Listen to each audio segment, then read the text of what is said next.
Welcome, Modern Tactical Shooting. Now, if you're thinking about going red dot on your pistol, then this is a video for you. In this video, I'll be covering my journey to red dot on the pistol, my favorite red dots, and how I think red dots on pistols benefit both competition and combat shooting. So let's go. So of course, I know the benefits of rocking a red dot on your pistol. People will say you'll just become a better shooter. But really, what qualifies, or how do you quantify a better shooter? Hopefully I can demonstrate that in this video. You know, I started my military career, I did my entire military career rocking irons. This is a G45 with iron sights. 26 years in the military, I retired in 2017, so basically 30 years of running an iron sight pistol, and I consider myself pretty competent in doing so. And that's what really drove me to really not jump into the red dot optic mounted pistol for the longest time. I've been running a red dot on a pistol. This is my G19X, which I just put this Holosun 507C XS with a Vulcan reticle. I just put this on a week ago, but prior to that, I've been running this Trijicon SRO for basically a little over a year and a half, and this is really my first red dot that I had mounted on a pistol. And what drove me really to it is competitive shooting. Normally at a USPSA style match, they have a thing called production division, which is basically your double stack 9mm. You're allowed to change your sights and your trigger, a little bit of mods, but basically it's the closest thing to a duty style gun division. And typically at a local match, 40 to 50 shooters, more than half would be shooting in the production division. There'd be at least 30, 40 of us shooting in this division because it's the easiest to get into. And again, it's the closest to a carry style division.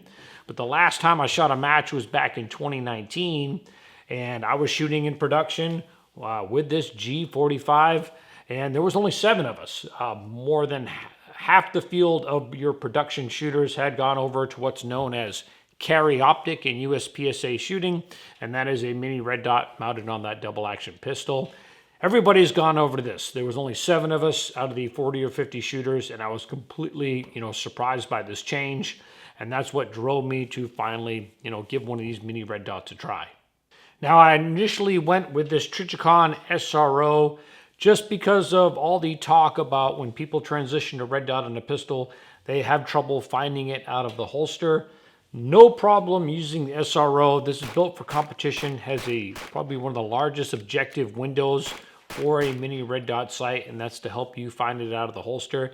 And honestly, I never really had a problem finding the dot out of the holster on the first shot. Where I actually have trouble is finding the dot after recoil. And basically all the practice I did was in matches. If you look at these clips here, I basically used matches as my practice for running a red dot, but my splits are really not that fast, and that's because I'm losing the dot in the window during the recoil process. And I've been shooting this SRO for about a year and a half now, and not that much improvement no matter how much I practice.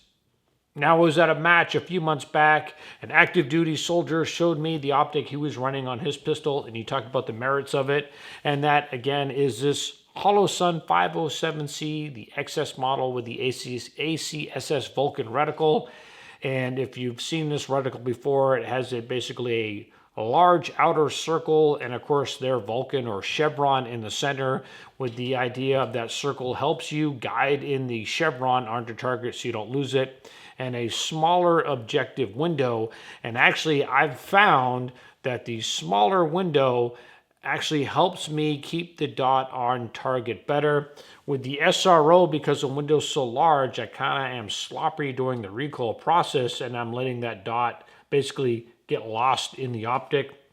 With these smaller windows, it's forcing me to keep a better sight alignment with the pistol and keep that dot on target better. I've only shot 1 match with this, and if you look at the video clips, I am faster with this Holosun 507 than I am with the Trijicon SRO.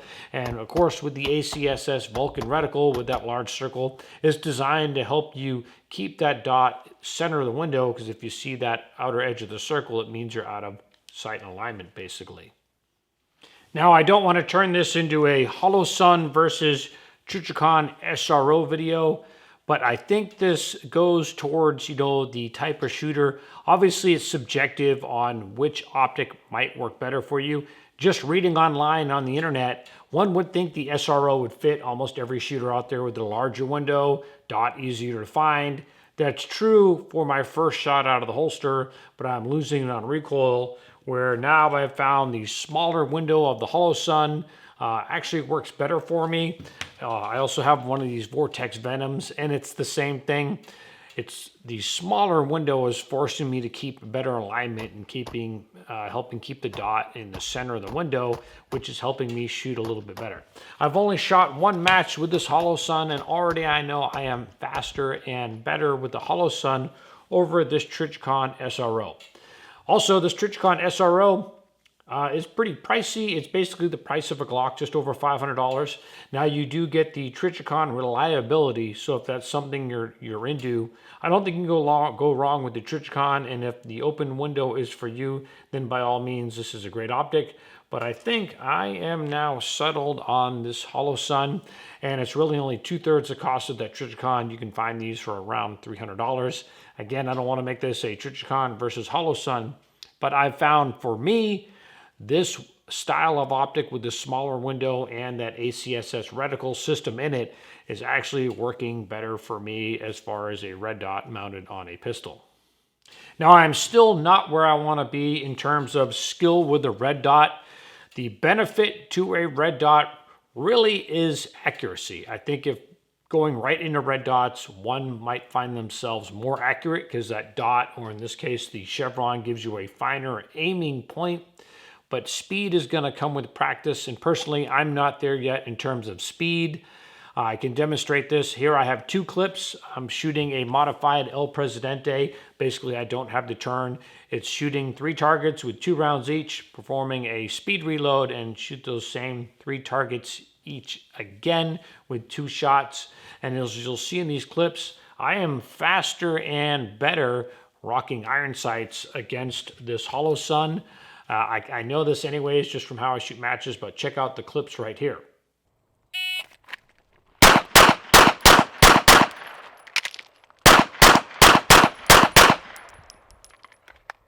I got 1C 628. Let's go check it out.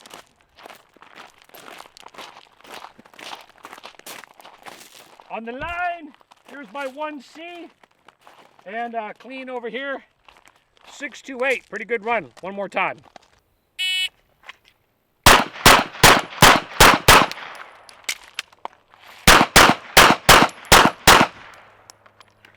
And I am clean. 734. Let's look at the targets.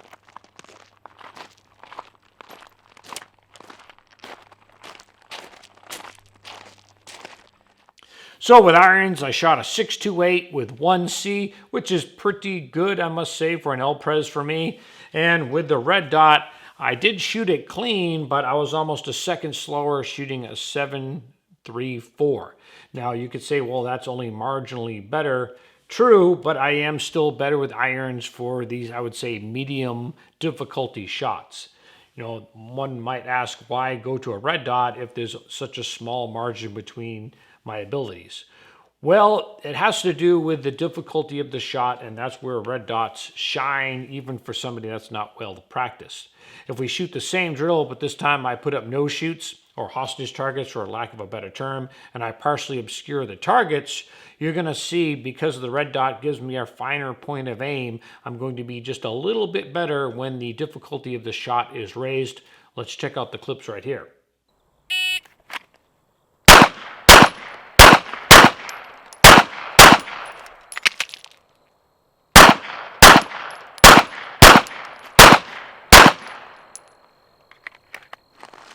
And I got some pretty damn good hits.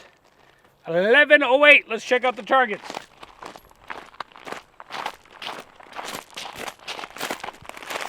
Two C's. I'll take anything in the head and anything in the head. And that was 1108.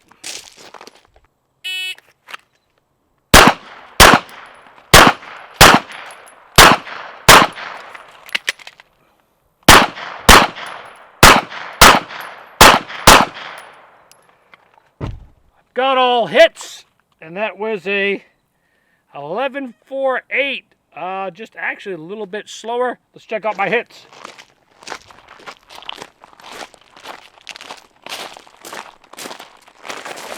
I got my 4 in the head, and 4 in the head. So when reviewing my score, I shot an 11.48. I got 2 A's, the rest C's with the iron sight pistol. And I shot an 11.08 with 3 A's and the rest C's with the red dot. Now, you could say, well, that's just marginally better. It still may not justify it.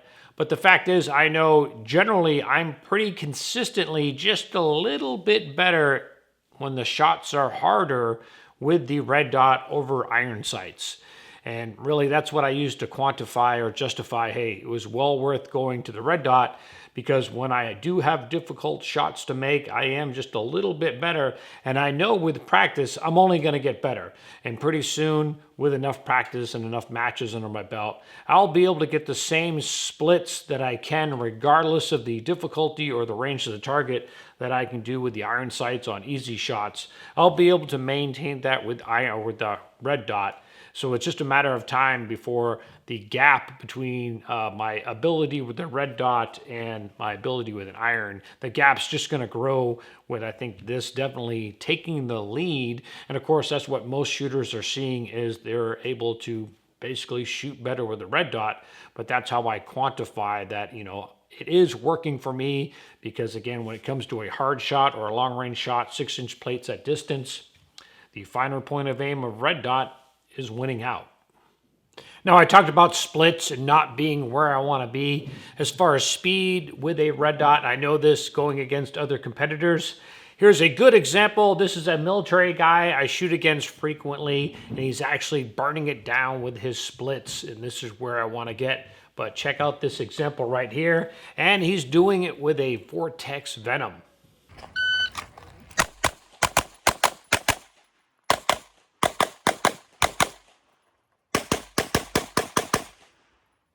Now, when it comes to selecting what red dot is right for you, price is obviously going to play a part in that. But for me, price was the last thing I looked at. I looked at the features of the red dot and the mounting footprint of that optic. Of course, initially I went with this SRO, but footprint to me plays a big part, because that determines how many optics will fit that gun. Now, if you're running a Glock MOS gun, which has different mounting plates, it's no big deal, and a lot of guns are coming with different mounting plates. But for my 19X, I went with getting my frame cut by Agency Arms, and I had it cut for a Trijicon RMR pattern. And I think just like how M-LOK went against Keymod a few years ago, on which was going to be the prominent new rail method for attaching items, and of course M-LOK has won that battle. Maybe not now, but I think a few years down the road, we're going to see where right now there's a half a dozen different footprint patterns for guns. I think we're going to see it narrow down to maybe 2 or 3 patterns that all the optic manufacturers are going to go for when it comes to mounting footprint on full-size guns. This, of course, is Trijicon RMR pattern, which I say is a pretty popular pattern. Works with Holosun, of course, Trijicon, and a few others. On this Voodoo Industry slide, Adam's Arms slide, this is known as a Dr. Noble footprint. Dr. being one of the first real mini red dots way back in the early 2000s. There's a lot of optics that match it. This Vortex Venom works great on there, but I think it's an older style. We might see that pattern kind of fade away. So I think that's just one thing to take in consideration. Aside from the features of the optic is the popularity of the footprint, allowing one the most options when it comes to selecting a red dot. Now, I found a great website which has a chart of all the different footprints and the optics that match them. I'll put a link down in the description so you can check that out. Now, the big question is, would I roll, if I was going to go back on active duty, would I roll with a red dot mounted optic on my pistol? I still don't feel the need for, on a tactical gun, to run a red dot. Not they are not reliable. Again, we've been rocking mini red dot sights since the mid-2000s, with the Doctor sight adopted to go piggyback on top of the ACOG and piggybacked on top of the LCAN 1-4. So reliability is there, especially with these modern optics. It's just that because I have pretty good skill with iron sights, I just would not want to deal with the extra hassle of making sure this was clean, the battery's on, and all that prior to every mission. I think I'd be fine going into combat with iron still. Now, having said that, if I were in some sort of special unit, say if I was a member of the CRIF, which is a Commander's Response Force, the Special Forces unit that's primarily responsible for hostage rescue missions, where the no-fail accuracy standard applies, where you've got to make that classic hostage in a headlock headshot on the bad guy, I would rock a red dot if I was in that type of unit, or say any other hostage type unit, or if I was in a SWAT unit. Or if I was a law enforcement officer where this is your primary rolling with a pistol because you just don't have good access to, say, a shotgun or a rifle. If this is my only weapon, my primary, then I might consider a red dot. But for EDC, now that I'm retired and I'm a civilian, for EDC, I still have no problem rocking irons, and I use my red dots mainly for matches. That's just where I'm at right now.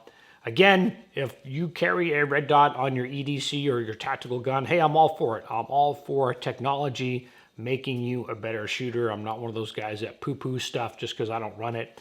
I'm all for it. Anything that helps you become a better shooter, I fully support. Now, real quick, all my pistols have some modifications to them. I have a separate video on Glock modifications. I'll put a link down in the description. As far as adding red dots, for me, this is just another step in my evolution as a shooter and modifying my guns to help make me a better shooter.